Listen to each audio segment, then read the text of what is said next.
I want to start at Yale with some pretty pathetic news. Yale's history department has removed its big survey course of art history.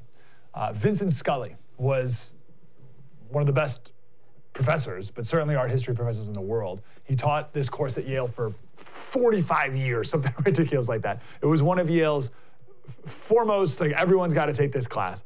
But it's been attacked by progressives because it's too white. Too white, too Western, too straight, and too, what's the last great sin? You have white, Western, straight, and male. By the way, I think I just inadvertently did the white power. Like, if someone could, I've never counted my fingers like this ever in my life, but I just did it right there. So that was not a subliminal hint. The course is too white, Western, straight, and male. Those are all the evil things, right? Western, white, straight, male. So we got to get rid of the entire art history course. The last semester, this is the last semester going on now of this class, and I love this line: the new professor will seek to question the idea of Western art itself. So this is all this, like, what is art? Like all this crap, right? And this is where you get urinals and gold toilets, and they call it art because who's to say? Who's to say what art is, what art isn't? This new class will consider art in relation to questions of gender, class, race, Western capitalism, and climate change will be a key theme in the art history class. My son Jack, he's a little over 3. He has like a kid's encyclopedia. Just bought it the other day from Costco. And one of the books is about art and architecture. So we opened it up the other day, and one of the pages has beautiful buildings throughout history. It's like a timeline of beautiful buildings. And it starts with the pyramids, and then there's Notre Dame and the Colosseum, right? Just like the most beautiful, look at that, most beautiful buildings in history. And then it ends with these 2 entries, okay? This is the last, so it goes through history timeline, and the second to last one is this building, La Centre Pompidou.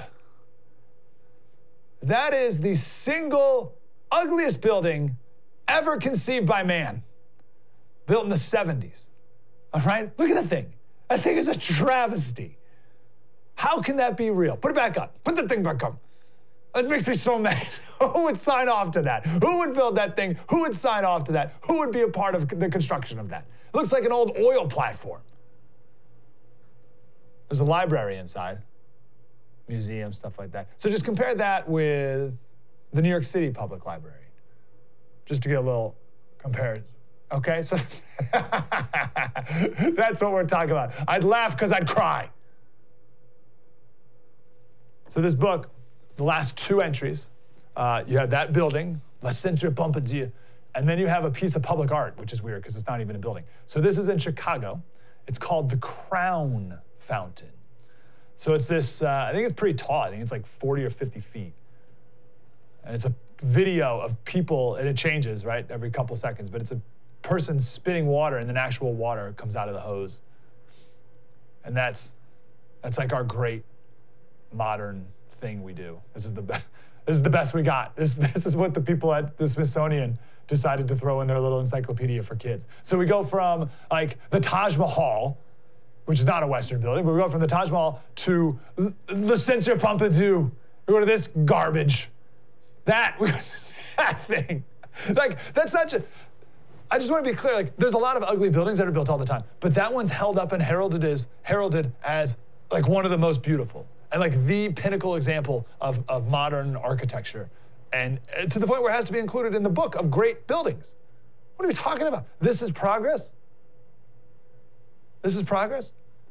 But according to the new professor at the Yale course, putting European art on a pedestal is problematic, which is the progressive word for this. This is Jay Nordlinger.